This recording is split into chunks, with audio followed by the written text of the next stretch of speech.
Oui, je tiens à vous saluer, tous mes bien-aimés. Je salue tous mes frères et sœurs qui me suivent en ce moment. Donc, je crois qu'aujourd'hui, je serai bilingue parce que je suis dans Guy Roger, je suis connecté dans Guy Roger. Parce que nous avons aussi une autre page qui est les assemblées des élus, ou soit l'assemblée des élus des colonnes. Là, je m'exprime en français. Et ici, dans cette page de Guy Roger Bassafoula, c'est là où nous parlons, c'est-à-dire nous sommes bilingues ici dans cette page. Donc tout ce que je vais dire aujourd'hui, nous allons faire la continuation de l'enseignement qu'on avait laissé.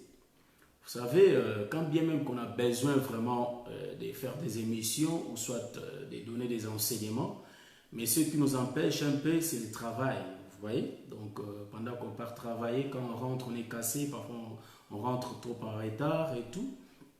Quand on rentre trop en retard, on n'est pas vraiment, c'est-à-dire cette possibilité de faire l'émission, quoi. Donc voilà, et demain on va se réveiller encore très tôt, donc c'est un peu ça. Mais je crois aujourd'hui, pour que je sois un peu vite, donc nous allons continuer notre enseignement qu'on avait commencé. On avait commencé un enseignement qui s'intitule Élisée les sauveurs et David les guerriers. Donc ça c'est la deuxième partie qui n'a pas expliqué deuxième partie. Donc ici, dans cette page, je vais vraiment voler. Hein. Donc ici, je vais vraiment monter, expliquer la profondeur de l'enseignement. Et ce n'est pas une nourriture facile, c'est-à-dire c'est un peu difficile, quoi. C'est une nourriture qui est un peu difficile. Voilà pourquoi je tiens à vous signaler déjà d'avance. Ceux qui ne vont pas comprendre, il ne faut pas qu'ils disent que les prédicateurs ont mal enseigné, mais plutôt c'est la nourriture qui est un peu solide, car le frère Paul dit, Shalom ma sœur Rosie James, je te salue ma bien-aimée, donc salue aussi ton mari, donc je sais que par la grâce de Dieu, on va se voir un jour si Dieu le permet. Donc, je salue ma sœur Marthe Tella, que le Seigneur te bénisse. Donc ici, je veux dire que non, la nourriture sera un peu solide. Voilà, c'est un peu ça. Mais je sais que nous aurons le temps de la digérer, quoi. Donc voilà, c'est un peu ça. Donc on va faire la continuation de l'enseignement qu'on avait commencé. Donc avant que je puisse commencer mon enseignement, je tiens à saluer tous les éminents serviteurs de Dieu, c'est-à-dire tous les docteurs, tous les pasteurs, les prophètes, les apôtres, hein, les évangélistes. Donc, je vous salue au nom de Jésus-Christ. Donc, c'est un peu ça. Donc, rapidement, nous allons prendre l'écriture. Nous sommes dans le livre de 1 roi. 1 roi, chapitre 19. Les versets 1. Je commence rapidement à lire. Je vais ajouter la lumière. Akab rapporta à Jézabel tout ce qu'il avait fait, tout ce qu'avait fait Élie, et comment il avait tué par l'épée tous les prophètes. Jézabel envoya un messager à Élie pour lui dire que les dieux me traitent dans toute leur rigueur, si demain à cette heure, je ne fais de ta vie ce que tu as fait de la vie de chacun d'eux. Verset 3. Élie, voyant cela, s'éleva et s'en alla pour sauver sa vie. Il arriva à Beersheba, qui appartient à Juda, et il lui laissa son serviteur. Je vais sauter, je prends le verset 9. Et là, il entra dans la caverne et il y passa la nuit. Et voici, la parole de l'Éternel lui fit adresser en ces mots. Que fais-tu ici, Élie? Il lui répondit, j'ai déployé mon zèle pour l'Éternel, le Dieu des armées. Car les enfants d'Israël ont abandonné ton alliance, ils ont renversé tes autels et ils ont tué par l'épée tes prophètes. Je suis resté moi seul et ils cherchent à m'ôter la vie. Verset 11. L'Éternel dit, sors et tiens-toi dans la montagne devant l'Éternel. Et voici l'Éternel passa. Et devant l'Éternel, il y eut un vent fort et violent qui déchirait les montagnes et brisait les rochers. L'Éternel n'était pas dans le vent. Et après le vent, se fit un tremblement de terre. L'Éternel n'était pas dans le tremblement de terre. Et après le tremblement de terre, un feu. L'Éternel n'était pas dans le feu. Et après le feu, un murmure doux et léger. Amen. Que le Seigneur vous bénisse. C'était ça notre lecture d'aujourd'hui. Donc ici, je vais un peu réexpliquer, ou soit je vais répéter un peu les lectures. Ah, tout le monde, Ezali solo, il y a Jézabel, na prophète Élie. Or, na enseignement au bandaki, j'ai juste énuméré moi titre mon aché, sous-titre, Ezali, Jézabel, l'ombre de Goliath. Pourquoi, je salue mon pasteur Alain Ilunga, donc pourquoi Jézabel, l'ombre de Goliath? Donc, Ezana à voir entre Jézabel et Goliath. Voilà pourquoi je vous ai dit que dans Guy Roger, je suis bilingue, mais dans l'autre page, je m'exprime toujours en français.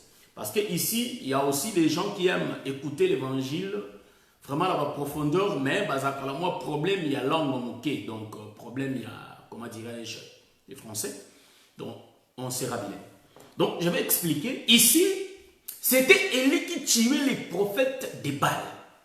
Or, les prophètes, c'est-à-dire Akab envoyait ses serviteurs vers Élie pour dire à Élie que Élie qui puisse prier son Dieu afin que l'Éternel puisse faire pleuvoir. C'est-à-dire pour que l'Éternel envoie sa pluie afin que les sols soient fécondes. Mais pendant que Akab envoyait un groupe de gens chez Élie, en réalité, Élie demandait que le feu puisse tuer tous ces prophètes-là d'Akab. Donc voilà pourquoi ici nous allons comprendre qu'à chaque fois Akab a envoyé le premier groupe, Élie a prié et le feu était descendu et le feu a consumé ce groupe-là. Le fils d'Aaron, je te salue, shalom. Donc en réalité, le feu que Élie demandait, c'est-à-dire le feu faisait brûler, c'est-à-dire consumer tous ces gens-là. Maintenant, Akab va partir chez Jézabel. Il va dire à Jézabel ce qu'Élie a fait à ses prophètes. Et Jézabel va décider, elle va envoyer son messager vers Élie, d'aller dire à Élie que tout ce qu'Élie a fait aux prophètes de Jézabel, Jézabel a dit que demain aussi, il le fera à toi. Donc cela veut dire quoi? Donc demain, en réalité, Jézabel va tuer qui? Élie. Maintenant, Élie, en écoutant cela, Élie a eu peur. Il a dit, ah, il faut que je me déplace parce que cette femme cherche à m'ôter la vie. Voilà pourquoi Élie s'était déplacé. Il avait fui la présence de Jézabel. Donc, le messager est égal au message. Est-ce que vous voyez ça? Donc, nous comprenons que Jézabel avait parlé de sa bouche. Donc, les paroles étaient sorties de la bouche de Jézabel et étaient entrées dans l'oreille de son messager. Et le messager a fait chemin jusqu'à Élie. Donc, nous comprenons, en réalité, c'est Jézabel qui avait parlé indirectement à Élie. Est-ce que vous comprenez ça? Voilà pourquoi nous avons dit que Jézabel n'est rien d'autre que l'ombre de Goliath, frère.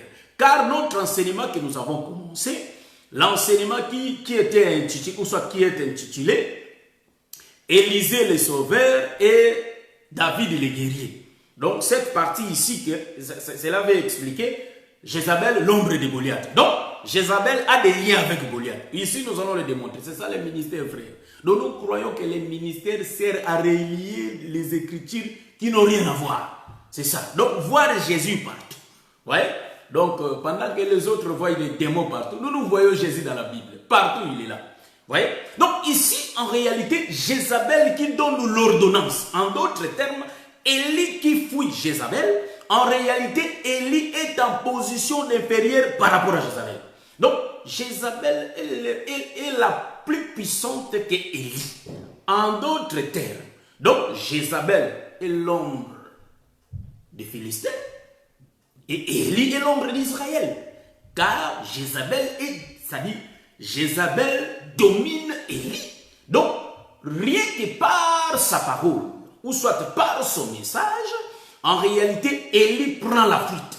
Voilà pourquoi nous allons comprendre que là où les frères de David combattaient avec Goliath, là où David, c'est-à-dire les frères de David étaient avec Saül, avec Goliath, en réalité, la parole de Goliath faisait effrayer Israël. Donc ici, Élie est l'ombre d'Israël qui est effrayé par la parole de Jézabel.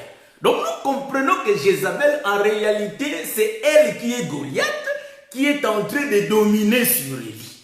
Or, qu'est-ce que nous allons remarquer? Élie va prendre la décision de partir, donc de fuir. Élie qui est en train de fuir, nous comprenons que c'est Israël qui a peur de Goliath. Donc, Goliath aussi parlait, que cherchait un homme qui descende là, à la vallée, pour qu'on puisse se battre. Et Israël avait peur d'écouter cela. Donc, la peur d'Israël, nous comprenons que c'est la fuite d'Élie. Est-ce que vous voyez ça? Parce que Élie aussi avait peur. Est-ce que vous voyez ça? Ah, nous aimons ça, frère. Donc, en réalité, nous allons comprendre, Élie va prendre fuite devant Jézabel pour sauver sa vie. Et quand il avait fui, en réalité, l'Éternel l'avait croisé. Hein? Parce que j'ai sauté. Hein? Ici, on va sauter. Nous allons les concorder, les Écritures. Et nous tenons à vous informer. On va faire beaucoup de séries d'émissions. Et nous ne serons pas longs hein? Dans nos émissions. Quoi. On ne sera pas longs. Quoi. Voilà, c'est un peu ça. Donc, en réalité, ici, Élie qui fuit Jézabel, c'est Israël qui a peur de Goliath. Donc, ici, nous allons comprendre que Élie, quand il fouillait, et quelque part, il parlait avec l'Éternel. Voyez-vous? Car Dieu n'a pas cessé d'envoyer ses serviteurs, les prophètes. Voilà pourquoi nous allons comprendre qu'il y avait la présence des 3 frères de David. Donc, là où il y avait le combat, Israël, là où il se combattait avec les Philistins, là où Goliath était, en réalité, il y avait la présence de la loi, les prophètes et les psaumes. Car ce sont les 3 frères de David et qui avaient précédé David. Donc, nous comprenons ici que Élie aussi, en fouillant, le Seigneur va lui dire, entre dans la caverne. Vous voyez? Ici, je n'ai pas encore touché l'écriture. Je n'ai pas encore pris des témoins, frère. Mais je vais prendre des témoins. Ici, entre dans la caverne. Élie entra dans la caverne pour se cacher. En réalité, le Seigneur va lui dire, je vais lire l'écriture là. 1 Roi chapitre 19, nous prenons à partir du verset 11e.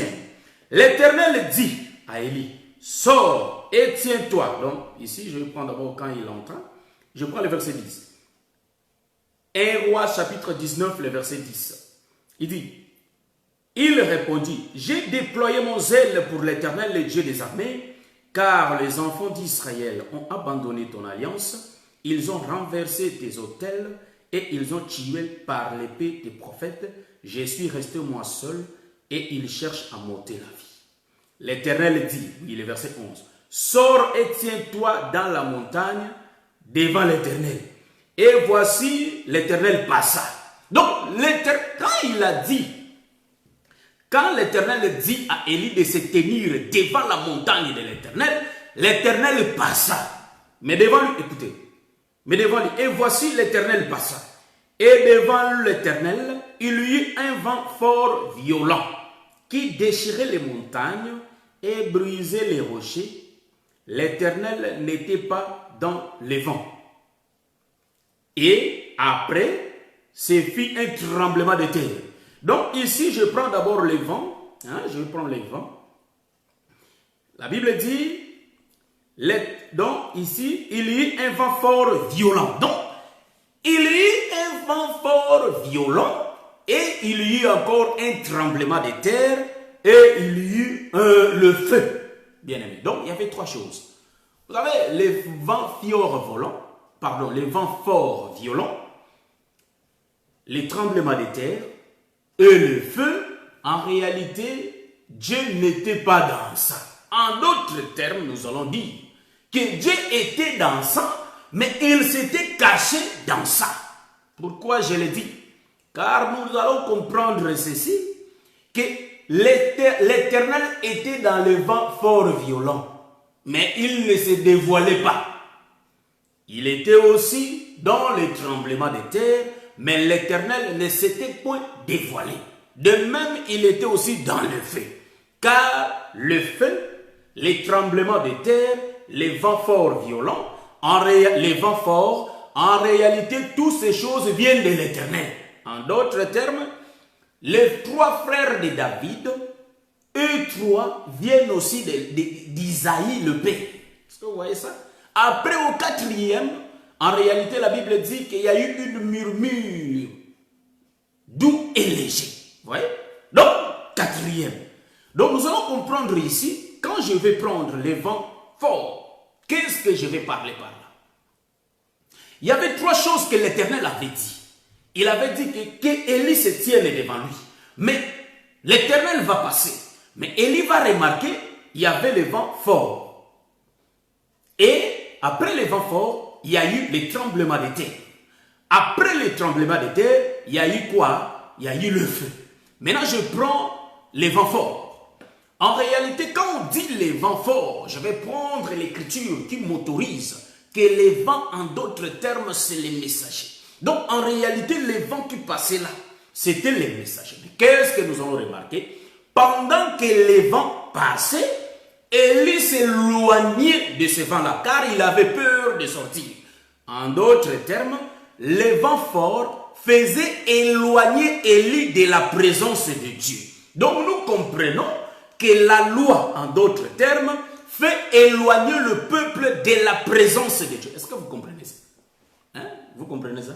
Donc, la loi, en réalité, fait éloigner le peuple. La loi ne peut pas sauver le peuple. Donc, nous remarquons, quand bien même qu'il y a eu la présence d'Eliab, il y a eu la présence de tous les trois frères de David, mais ils ne pouvaient pas sauver Israël parce que la loi fait que condamner. La loi ne sauve pas, il fait que condamner. Voilà pourquoi dans les jardins, et l'Éternel, quand il était venu devant l'homme et sa femme, dans les jardins, les serpents, il avait jugé le peuple. Donc, c'était le temps du matin que l'Éternel a parlé. Pourquoi vous avez fait ça? Et pourquoi vous... L'homme va dire que c'est la femme que tu m'as donnée. Et la femme va dire que non, c'est les serpents. Voyez-vous, Dieu était venu pour condamner. Mais qu'est-ce que nous allons remarquer? Que quand Dieu était venu là pour condamner, c'était bien les vents forts. C'était les tremblements de terre et c'était les feux qui condamnaient. Donc, ça éloignait le peuple de la présence du Père. Mais qu'est-ce que nous allons remarquer? Il faut qu'il y ait une murmure doux et léger. Donc, le murmure doux et léger, c'est l'animal qui était venu couvrir la nudité. Est-ce que vous avez vu ça? Donc, ici, je vais retourner pour dire ceci, que ces trois choses, quand le vent fort venait, Élie s'éloignait. Or, le vent, c'est quoi? Je prends l'écriture. Maintenant, je commence à prendre l'écriture. Je suis dans le livre de Jérémie, chapitre 5, le verset 13. Nous aimons ça. On va expliquer les vents forts. Je vous dis déjà que les vents forts, c'est la parole, frère. Donc, les vents forts, en réalité, c'est ça la parole, hein, qui fait éloigner. Mais quelle était cette parole? C'était le soleil. Or, le soleil, c'était Dieu lui-même. Donc, le soleil, c'est Dieu. Psaume 84, le verset 12. Car Dieu est un soleil, un bouclier. Donc, le soleil, c'est la parole, frère. On va démontrer ça. Donc, je prends le livre de Jérémie, chapitre 5, pour démontrer les vents forts qui fait éloigner Élie de la présence de Dieu. Donc, nous prenons Jérémie, chapitre 5, 13, 14. Donc, le vent que nous allons découvrir, c'est ça qui va nous permettre, c'est ça qui va nous donner les pistes d'entrée. Voyez-vous? Donc, ici, la Bible dit ceci. Les prophètes ne sont que du vent. Vous voyez? Et personne ne parle en eux. Qu'il leur soit fait ainsi. Voyez-vous? Donc, les prophètes ne sont que du vent. Qui sont les prophètes? Les prophètes sont des messagers. Est-ce que vous voyez ça? Voilà pourquoi au départ, j'avais dit que Jézabel, en réalité, elle avait envoyé son messager pour aller parler à Élie. Jézabel qui avait envoyé son messager, En réalité, le messager était la parole de Jézabel. Voilà pourquoi ici, l'Écriture atteste ici que les prophètes ne sont que du vent. Vous voyez? Je descends au verset 14. C'est pourquoi ainsi parle l'Éternel, le Dieu des armées. Parce que vous avez dit cela, voici, je veux que ma parole dans ta bouche soit du feu. Voyez-vous? Le feu aussi, c'est la parole, frère. Hein? Donc, il a dit ici, il dit, je veux que ma parole dans ta bouche soit du feu, et ce peuple du bois, et que ce feu les consume. Donc, en d'autres termes, Élie fouillait la présence du vent fort, parce que le vent, c'est la parole. Or, la parole qui était venue là, c'était la parole du matin. Or, Élie n'est rien d'autre qu'Israël qui était éloigné de Dieu. En d'autres termes, les prophètes sont le vent. Donc, le vent là qui venait, c'était les prophètes qui venaient vers Israël, vers Élie. Mais Israël n'ont pas accepté les prophètes. En d'autres termes, Élie n'a pas accepté la parole envoyée par Dieu. Est-ce que vous voyez ça? Ah, nous aimons ça, frère. Car nous avons déjà virgulé. Est-ce que vous comprenez que nous avons déjà fait une virgule? Donc, en réalité, le Seigneur ne peut pas laisser Élie comme ça. Car Dieu, en créant l'homme, il a fait que l'homme puisse manger. Voilà pourquoi nous allons remarquer, Dieu a créé d'abord la nourriture. Il a d'abord préparé tout pour l'homme. Dieu a créé tout pour l'homme et après Dieu, il va créer l'homme. Voilà pourquoi nous comprenons que notre Dieu là, c'est lui qui va faire nourrir Élie. Et après avoir lui nourrir physiquement, et Dieu va lui nourrir aussi spirituellement.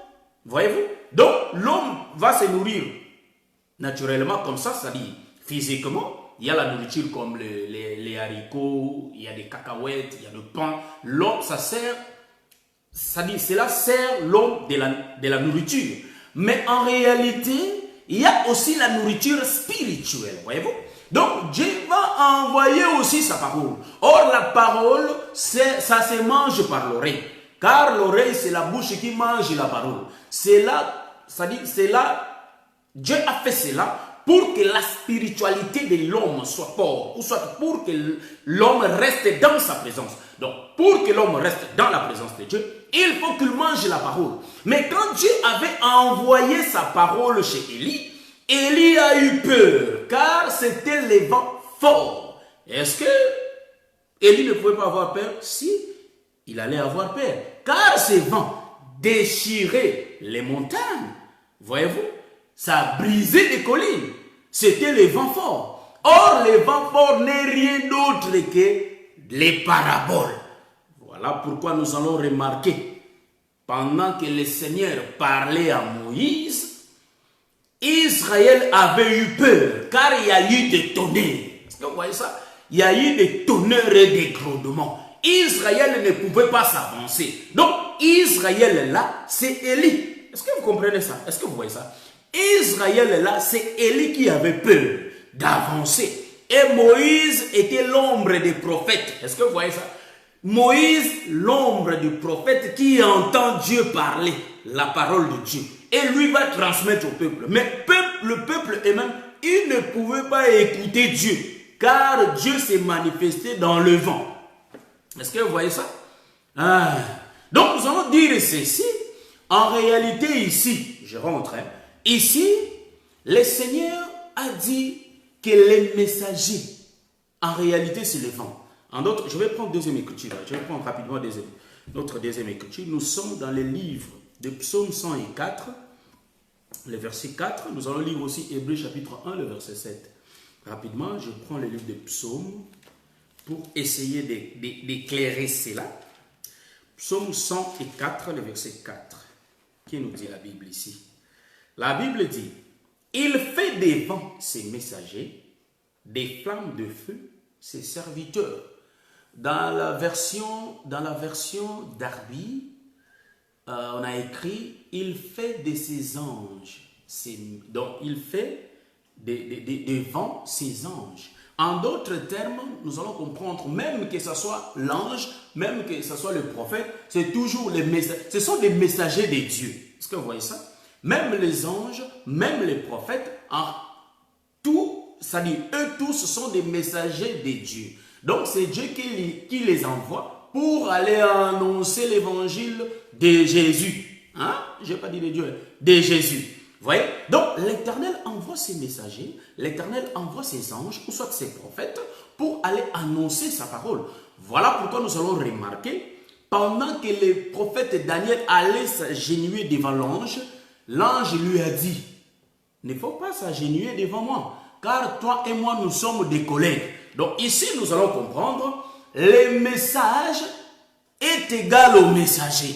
En d'autres termes, le vent violent, ou soit le vent fort, c'est ça qu'on appelle la parole de Dieu. C'était la loi qui était venue. Maintenant, je vais prendre l'écriture pour l'expliquer. Donc, en réalité, le deuxième témoin nous dit que le vent, c'est l'ange. Le vent, c'est le prophète. Donc, c'est la parole. Un prophète amène la parole au peuple. Un prophète, c'est la bouche de Dieu.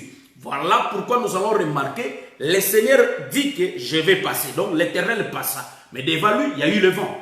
Voilà pourquoi lui était le dernier. Donc, il était derrière tous les vents. Il était derrière le tremblement de terre. Il était derrière le feu. Et c'était lui. Hein? Une murmure doux et léger. Est-ce que vous voyez ça? Donc, ici, nous allons comprendre qu'en réalité, ces vents-là, les vents forts, c'était la loi. Or, la loi n'est rien d'autre que la parole que Dieu a donnée le matin. Cela veut dire, Dieu avait parlé en parabole le matin. Or, ici, nous allons remarquer que Dieu a envoyé à Élie la loi. Mais la loi a fait éloigner Élie de la présence de l'Éternel. Ici, nous allons comprendre, la loi là, en réalité, c'est les prophètes. Donc, je tiens à saluer tout le monde. Je salue aussi le docteur Adélard Ndaye. Ici, nous allons comprendre, nous allons démontrer dans la Nouvelle Alliance, car nous disons qu'en réalité, l'Ancienne Alliance, c'est l'ombre de la Nouvelle Alliance. Donc, je pars prendre cette histoire ici dans le Nouveau Testament. Si les gens prêchent que le Nouveau Testament normal comme ça, mais nous voyons que le Nouveau Testament aussi est en parabole, frère.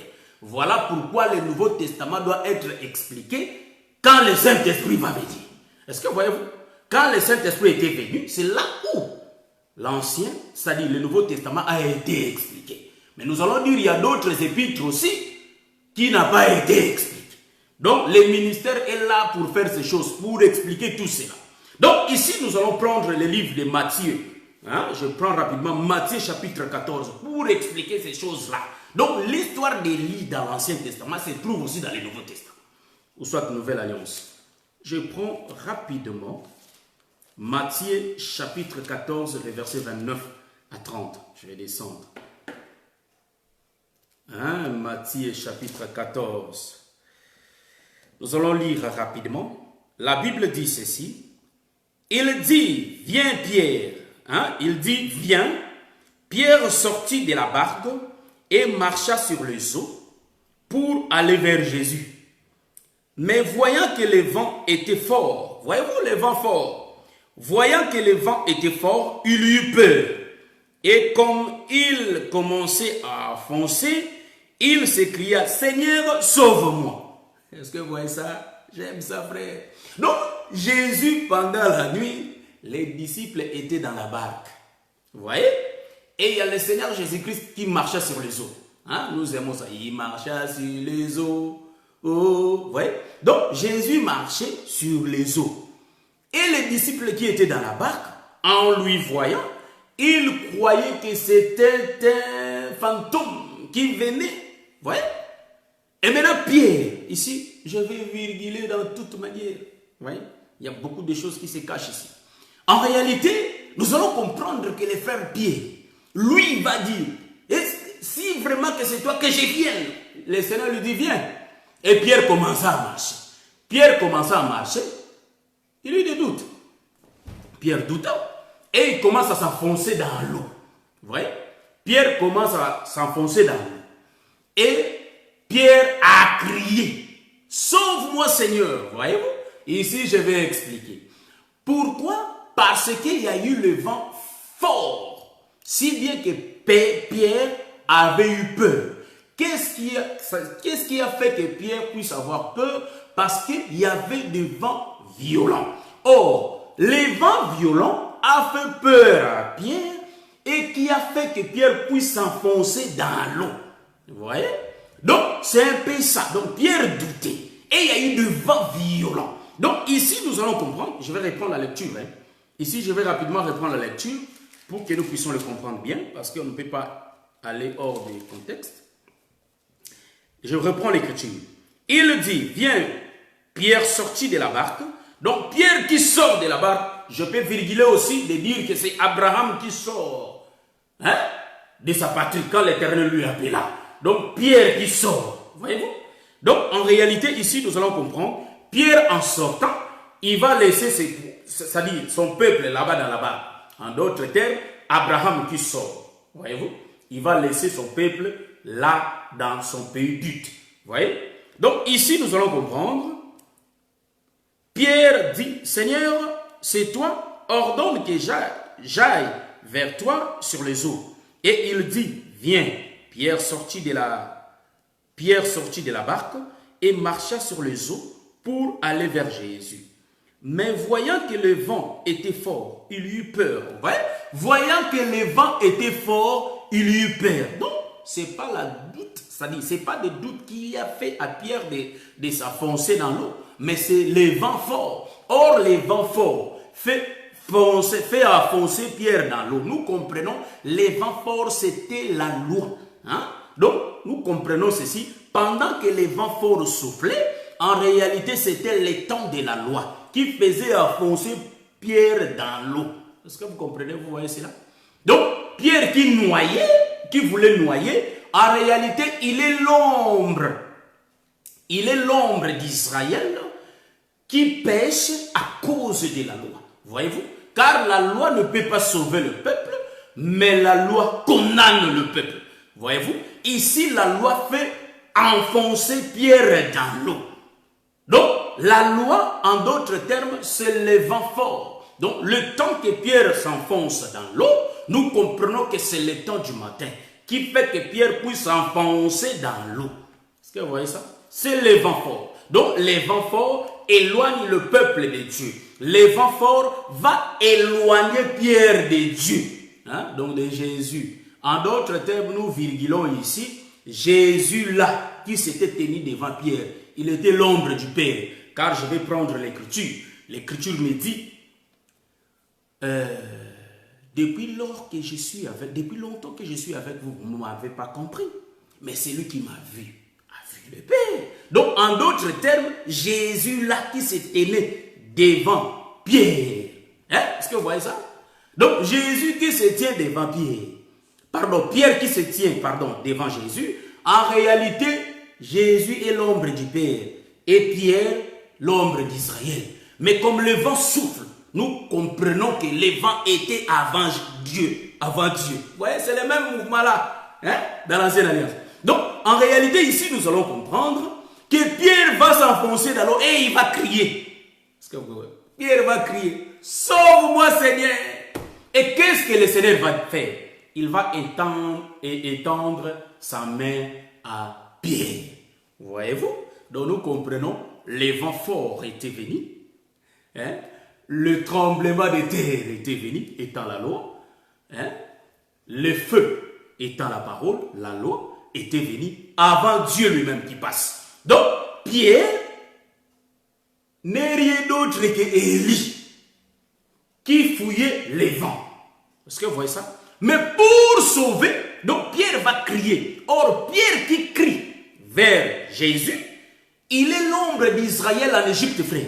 Voyez-vous, quand ils étaient en Égypte, ils criaient à l'Éternel. Nous allons prendre l'écriture rapidement, nous sommes dans le livre des psaumes. J'avais dit que ça, c'est la nourriture forte, donc c'est la nourriture un peu forte, quoi. Donc, je vais prendre l'écriture, nous sommes dans le livre des psaumes. Je vais expliquer les cris de Pierre ici, c'était quoi, au juste? Nous allons prendre psaume rapidement, le verset 107. Je vais lire dès témoin des Écritures. Psaume 107, rapidement, Psaume 107, Psaume 107, Psaume 107. Je prends rapidement l'Écriture. Psaume 107. Les versets, je vais commencer au verset 6. Je vais lire le verset 6. Je rajoute la lumière parce que je ne vois pas bien. Dans leur détresse, ils crièrent à l'Éternel et il les délivra de leurs angoisses. Donc, Pierre, dans sa détresse, il criait vers Jésus. Mais il faut que Jésus puisse délivrer Pierre de son angoisse. Car Pierre était angoissé. Il s'enfonçait, il noyait dans l'eau. Mais il voulait qu'il puisse sortir de cette eau-là. Voyez-vous? Vous savez que l'eau là, c'est quoi? Apocalypse chapitre 17, le verset 15. Donc il s'est noyé dans le monde, frère. Dieu n'aime pas le monde, vous voyez? Donc, en réalité, si tu aimes le monde, tu es ennemi de Dieu. Hein? Jacques 4, 4. Donc ici, nous allons dire, en réalité, Pierre va s'enfoncer. Il va descendre. Voyez-vous? Donc, en réalité, ici, Pierre va crier. Or, Pierre qui crie. Les cris, pourquoi les cris sortent de la bouche de Pierre? Parce que Pierre était fatigué de faire des briques dures, des travaux durs en Égypte. Est-ce que vous voyez ça? Voilà pourquoi nous allons comprendre que l'Éternel, il faut qu'il sauve Pierre. Obligé, car Pierre, c'est l'ombre d'Israël. Hein? C'est Dieu lui-même qui avait dit à Israël, je ne vous délaisserai pas, je ne vous abandonnerai pas. Quand bien même que Israël s'éloignait de la volonté de Dieu, mais l'Éternel est fidèle à sa parole. Il faut qu'il puisse accomplir sa parole. Voilà pourquoi ici nous allons remarquer, quand Pierre va crier, Seigneur, sauve-moi. Le Seigneur n'avait pas d'autre possibilité de sauver Pierre. Il faut qu'il étende sa main. C'était que ça, pour sauver Pierre. Il n'allait pas faire autrement. Pourquoi? Car les bras de l'Éternel, frère, c'est le Fils. Vous voyez? Jésus était l'ombre du Père, mais il faut qu'il étende sa main. Or, la main de l'Éternel, c'est le Fils, frère. La main qui a 5 doigts. Est-ce que vous voyez ça? C'est Jésus. Est-ce que vous voyez ça? C'est la main. Jésus va étendre sa main. Or, la main, c'est quoi? Je vais expliquer ça dans le livre de Psaume 107. Les versets 19 à 20. Maintenant, je prends l'écriture. Dans leur détresse, ils crièrent à l'Éternel. Et il les délivra de leurs angoisses. Ça finit par là. On prend le verset 20. Il envoya sa parole et les guérit. Et les fit échapper de la fosse. Voyez-vous? Donc nous comprenons que l'eau là était la fosse. Donc Pierre voyait vraiment qu'il est en train de tomber dans une fosse. C'est pourquoi Pierre va crier, sauve-moi Seigneur. En d'autres termes, c'est-à-dire les Israélites en Égypte, ils voyaient qu'ils allaient mourir. Les travaux étaient trop forts. Voilà pourquoi ils crièrent vers l'Éternel. Mais qu'est-ce que l'Éternel va faire? Il faut que l'Éternel envoie sa parole. Le Seigneur va envoyer sa parole pour que sa parole puisse les sauver. Voyez-vous? Or, la parole que l'Éternel avait envoyée en Égypte, en réalité, c'était bien Moïse qui descendait en Égypte. Je salue mon frère Benaïssa. Que le Seigneur te bénisse. Mon bien-aimé Benaïssa. Inch'Allah, on va se voir. Donc, en réalité, nous allons comprendre que l'Éternel va envoyer sa parole. Or, la parole que l'Éternel va envoyer au temps de Pharaon, c'était Moïse qui était descendu en Égypte. Or, Moïse, c'est les bras que le Seigneur avait donnés à Pierre. Voyez-vous? Donc, c'est ça, nous allons comprendre ici, qu'en réalité, Jésus va étendre sa main vers Pierre. Or, la main, je vais chercher un peu l'écriture pour essayer un peu d'expliquer ça. Je ne sais pas si vous comprenez ça. Moi, je vais essayer de chercher un peu l'écriture là, rapidement, quoi. Donc, pour que nous puissions avoir un peu de la lumière. Je prends Ésaïe 53. Rapidement, vous m'excusez. Ésaïe chapitre 53. Le verset 1. Ce que nous allons prendre rapidement. La Bible dit, qui a cru à ce qui nous était annoncé? Qui a reconnu le bras de l'Éternel? Voyez-vous? Qui a cru à ce qui nous était annoncé? Qui a reconnu le bras de l'Éternel? Voyez-vous? Donc, en réalité, ici, je vais dire, nous pouvons lire ça aussi dans le livre de Romains 10:16. Donc, en réalité, qui a cru à ce qui nous était annoncé, qui a reconnu le bras de l'Éternel. Il y a d'autres places, on a dit que qui a révélé les bras de l'Éternel. Donc, les bras de l'Éternel, en réalité, c'est le Fils qui était descendu pour sauver Israël de la présence de Jézabel. En d'autres termes, les bras de l'Éternel, en réalité, c'est Moïse qui était descendu pour sauver Israël de la main de Pharaon. Je vais virguler encore, que les bras de l'Éternel, en d'autres termes, c'est David qui était descendu. C'est David qui était descendu pour délivrer Israël de la main de Goliath. Est-ce que vous voyez ça? Donc ici, nous allons comprendre la main que Jésus avait étendue à notre bien-aimé le frère Pierre, qui est l'ombre d'Israël, en réalité avait 5 doigts. Donc les 5 doigts n'est rien d'autre que les 5 ministères. Voilà pourquoi nous allons comprendre que non, en réalité les 5 doigts, c'est le messager, les 5 messagers. Voilà pourquoi nous disons que l'Éternel a 5 bouches qui parlent de la même façon. En d'autres termes, l'Éternel a une bouche qui parle 5 façons. Vous voyez ça? Je tourne encore. Le 5, c'est une bouche qui parle 5 manières. C'est ça la bouche de l'Éternel. Donc c'est l'œuvre du ministère qui explique la parole de Dieu dans sa profondeur, qui révèle le secret caché de l'Éternel. Donc ici nous allons comprendre qu'en réalité, Élie va se cacher. Je retourne là-bas. Élie va se cacher. Quand le vent va précéder, Élie va se cacher. Et il y aura des tremblements de terre. C'est la loi. Donc le vent fort, c'est la loi. Les tremblements de terre, c'est les prophètes. Et le feu, c'est les psaumes. Tout, c'est la parole. Est-ce que vous voyez ça? Et maintenant, j'ai donné des témoins. J'ai expliqué le vent fort et le feu, que c'est la parole. Voyez-vous? Et maintenant, les seigneurs. Quand on dit, ici c'est le français, parce que la Bible dit, Dieu n'était pas dans les vents, Dieu n'était pas dans les tremblements de terre, Dieu n'était pas dans le feu. En d'autres termes, il n'y avait pas l'explication dans le vent, il n'y avait pas l'explication dans les tremblements de terre, et dans les feux aussi, il n'y avait pas l'explication. Mais pour qu'il y ait l'explication, il faut le vent, une murmure doux et léger. Les autres, je ne sais pas moi. Moi je vais expliquer ça. Donc en d'autres termes, une murmure doux et léger, en réalité, c'est Jésus-Christ, la parole révélée. C'est Jésus-Christ qui se révèle. Maintenant, qu'est-ce que nous allons remarquer? J'aime lire ça, frère. Nous allons lire, nous allons descendre rapidement. Je vais lire, car je vais expliquer un mouvement qui se cache là. 1 Roi chapitre 19. Je vais descendre. 13e verset, la Bible dit, et quand Élie l'entendit, donc je prends le verset 12, et après les tremblements de terre, un feu. L'Éternel n'était pas dans le feu. Et après le feu, un murmure doux et léger.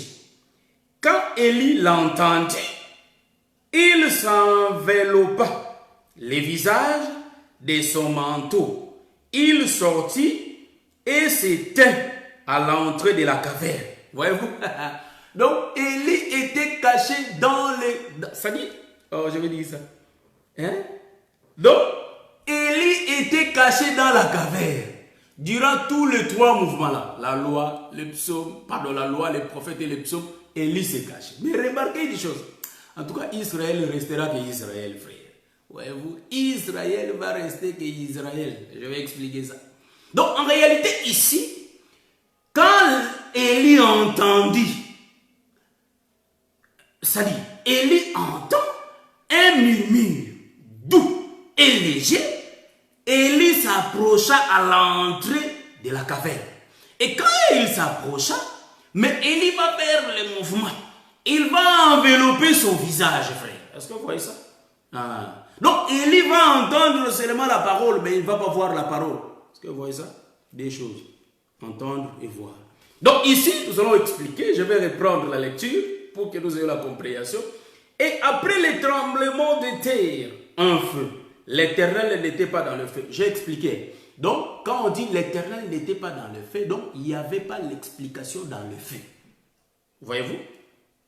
Donc ici, quand l'Éternel, c'est-à-dire un murmure doux et léger, quand Élie l'entendit, il s'enveloppa le visage de son manteau.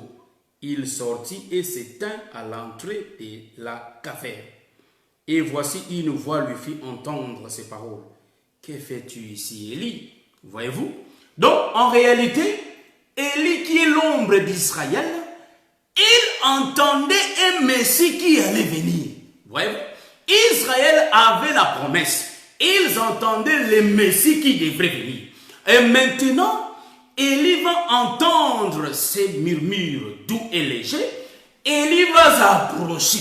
Voilà pourquoi toute la foule s'approchait pour écouter le Seigneur.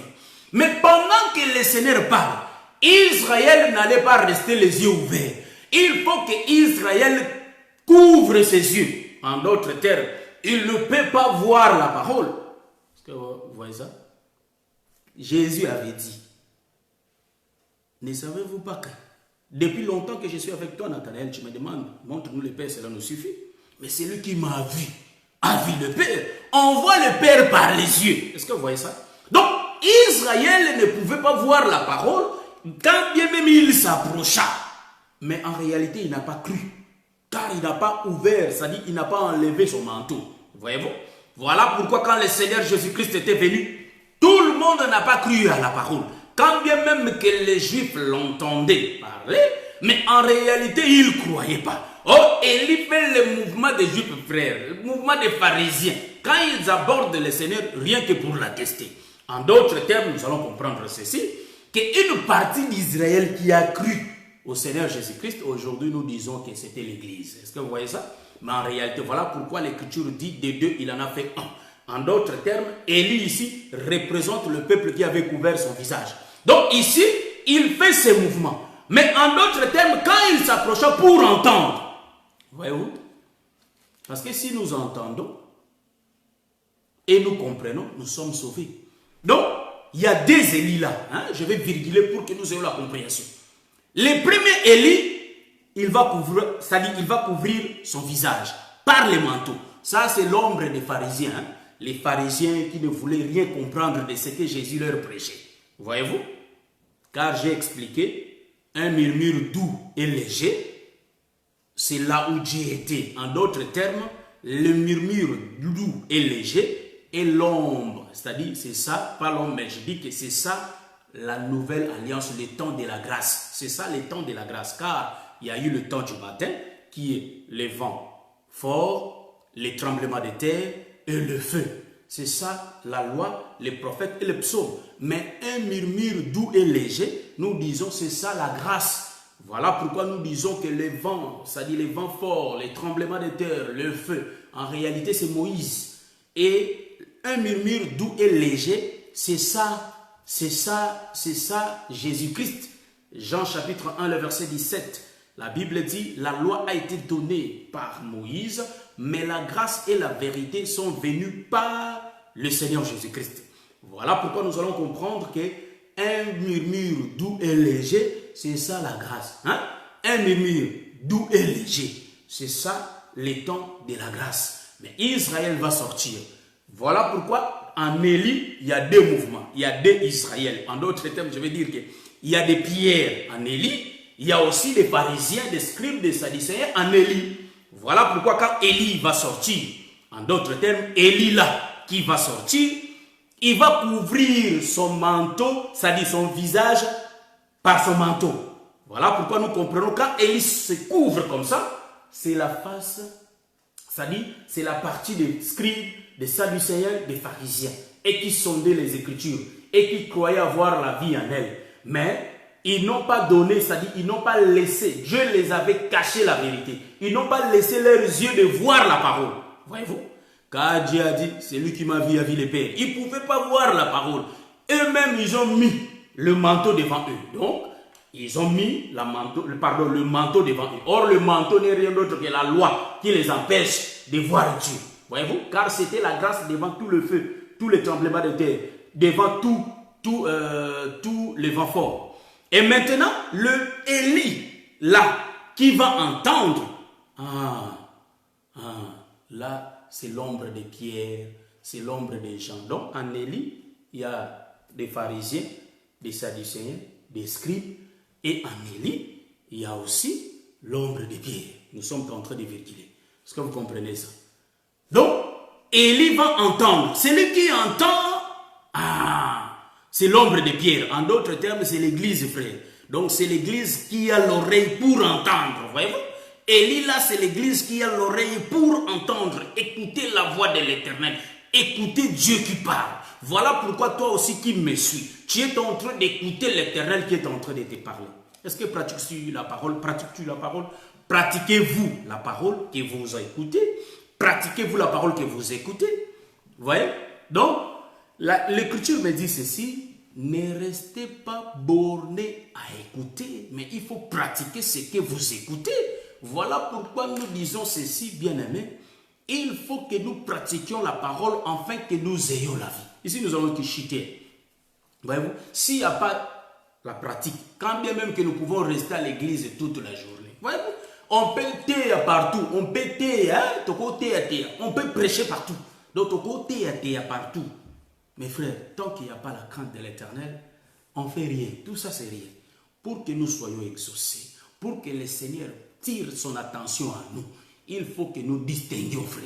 Voilà pourquoi tout le monde qui distingue à l'école, tout le monde parle de lui. Est-ce que vous voyez? Il y a tout le monde qui parle de lui. Hein? Donc, si tu distingues, voilà pourquoi le Seigneur avait parlé de Job. Parce que Dieu avait comparé Job avec les autres. Maintenant, nous, si le Seigneur nous compare avec ceux qui obéissent à la parole, sommes-nous dedans? Sommes-nous parmi les groupes de ceux qui obéissent à la parole de Dieu? Ou bien sommes-nous dans le groupe de ceux qui n'obéissent pas à la parole? Vous voyez? Il est bien de prêcher des révélations. Il est bien d'écouter des révélations. Il est bien de faire l'œuvre de l'Éternel. Mais si nous n'obéissons pas à sa volonté, frère, car le prophète Samuel avait dit, l'obéissance vaut mieux que les sacrifices, frère. Donc, pour qu'il n'y ait pas beaucoup d'acrobatie, il faut que nous nous soumettions devant la parole. Car les Écritures saintes, si cela est expliqué, si cela est révélé, cela nous donne la vie. Voilà pourquoi, bien-aimé, si on te dit de faire quelqu'un du mal, il ne faut pas le faire, frère. Car toi, il faut que tu regardes ta vie avec le Seigneur. Est-ce que es-tu, ou soit êtes-vous dans la volonté de l'Éternel?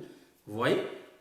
Donc, voilà pourquoi, bien-aimé, moi, je vous conseille, je me conseille aussi que craignons ce Dieu-là. Vous savez que notre Seigneur Jésus-Christ est l'amour.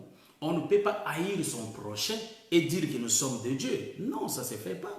Pourquoi haïr son prochain et dire que moi je suis fils de Dieu, je suis enfant de Dieu, tandis que tu haïs les autres? Non, ça ne se fait pas. Voilà pourquoi je tiens à vous dire, bien-aimés, il faut que nous changions notre façon de voir des choses. Aimons-nous les uns les autres. C'est l'Écriture qui le dit. Est-ce que nous le faisons? Examinons nos marches. Comment nous marchons devant ce Dieu-là? Il y en a les autres, ils ont déjà condamné leurs frères. Ils ne peuvent même pas parler avec eux. Ils ne peuvent même pas manger avec eux. Est-ce que ça, cela est la volonté de Dieu? Non, Dieu ne nous enseigne pas ainsi. Car Dieu a dit, si vous aimez que vos proches, ou soit vos frères qui êtes ensemble, mais les païens aussi les font, nous allons aimer même nos ennemis. Si on nous conseille, bien, mais il ne faut pas parler à ses frères, il ne faut pas parler à cette sœur. Non, il ne faut pas les faire. Et l'écriture là qui dit, même si on te fait du mal, il y a une écriture qui dit, l'amour pardonne tout, l'amour supporte tout. Est-ce que vraiment, si vraiment nous sommes les enfants de Dieu, est-ce que nous supportons aussi les autres? Car le frère Paul le dit, que voyez-vous, il y a des autres qui sont des bébés, il y a des autres qui sont déjà forts, avancés en âge. Les bébés mangent c'est-à-dire ils boivent du lait. Et ceux qui sont avancés en âge, ils mangent de la nourriture. Voyez-vous? Donc, je vais dire ceci que si parmi, c'est-à-dire, comme nous sommes en train de faire la marche comme ça, il y en a d'autres qui sont faibles. La faiblesse, c'est-à-dire, nous bronchons tous d'une manière ou d'une autre. Donc, la faiblesse ici, bien aimé, il y a les autres, c'est-à-dire, ils provoquent les autres, ils ne savent même pas que non, il faut que je marche comme ça, pour qu'il y ait l'harmonie dans le groupe, ou soit dans l'assemblée. Mais parfois, ils créent des choses qui ne sont pas bien. Mais nous qui sommes forts, qui voient que tout ce que les frères font est mauvais, nous avons cette force-là de lui supporter. C'est lui qui commet le péché, soit celui qui fait du mal, c'est lui-là le faible. Or, la Bible dit que les forts supportent les faibles. Est-ce que nous supportons aussi les faibles? Ou soit nous avons l'habitude de boire qui ça? Non, ça c'est diabolique. Ce n'est pas de la part du Seigneur.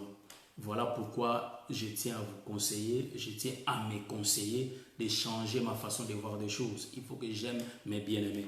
Même s'ils me font du mal, ce sont mes frères. Car la Bible dit, l'amour supporte tout, l'amour pardonne tout. L'amour, c'est tout un homme qu'on appelle Jésus-Christ. Donc, si Jésus vit dans toi, si Jésus te fait marcher, automatique, même si on te fait du mal, tu vas pardonner. Voyez-vous? Mais c'est pourquoi moi, tout le monde qui me fait du mal, moi, je pardonne. Je marche normal. Voyez-vous? Donc, vous aussi, je crois que vous pardonnez, vous marchez aussi normal. Changeons notre façon de voir les choses. L'amour, c'est ce qui compte parmi les frères. S'il n'y a pas l'amour, il n'y a pas Jésus. Car Jésus-Christ, c'est tout un homme qu'on appelle l'amour. Que le Seigneur vous bénisse. Je crois bien, nous allons nous voir prochainement. Nous sommes toujours en train de parler d'Élisée, les sauveurs, David, les guerriers. Mais nous allons voir aussi Samuel, ici, pardon, je dis Samuel, parce que David était descendu avec les 10 pains. Samuel étant le 11e pain. Que le Seigneur vous bénisse. Je crois que par la grâce de Dieu, on va faire notre émission, soit passer notre émission à la fois prochaine. Je ne dis pas quand, mais la fois prochaine, car Pharaon aussi nous tire. Donc on travaille aussi pour Pharaon, vous voyez. Donc Pharaon nous fait faire des briques, voyez-vous. Donc il faut aller travailler pour avoir quelque chose à manger. Donc c'est un peu ça. Mais que le Seigneur vous bénisse. On est ensemble. Je bénis mon bien-aimé Gloire Bachika. Je bénis mon bien-aimé Patou. Que le Seigneur vous bénisse. Le bien-aimé Blanchard, Glory, Emmanuel, Ethyle Obed. Que le Seigneur vous bénisse. On se voit prochainement. Donc là, je vais vous laisser écouter un peu de la musique. Comme cela, on va se voir à la fois prochaine, quoi. Donc on est ensemble. Que le Seigneur vous bénisse. Donc là, je vous laisse écouter. Musik wird von Galaxy J7 abgespielt.